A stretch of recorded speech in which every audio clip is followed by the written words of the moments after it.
এই যে কলা গাছ খাইছে গরু, এই যে এদিকে ঢুকছে গরু।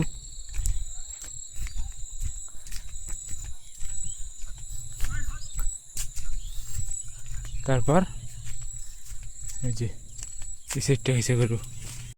তাহলে আসি দেখো না, 5টা গাছ খাইছে, 5টা গাছ, 5টা গাছ এতে আছে দৌড়ে এতে দিয়ে গাছ গাছ গাছ মত দেখো আগে, গরু যাও গাছ দেখো, গাছ দেখো আগে। এত টাকা যে খরচা হয়েছে দেখো, 5টা গাছ অলরেডি খাইছে, এলে গাছ কোন দিন হবে? তোমার তো জানার দরকার যে একটা কলা বাগান করতে কত টাকা খরচা হয়। এটা কি হয়েছে খায়া? মই আসি দেখো সবগুলো গাছ খাইছি, দেখো তো ওদিকে খাইছে, ওই সাইডটা, ওই সাইডটা। আর বসো না, আজকে মুই করলুম এর পরের থেকে যদি গরু যদি পাং তাহলে কিন্তু কথা খারাপ কিন্তু আছে।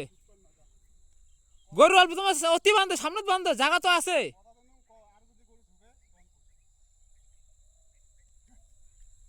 তোমরা তো জানে না কতটা খরচা হয় একটা কলা বাগানে, দেখছেন তো কত লেবার খরচা, টাকা টাকা লাগে, বহু টাকা। তোমরা তা গরু ছাড় দিয়ে আম করে যদি ক্ষতি করেন মানুষের।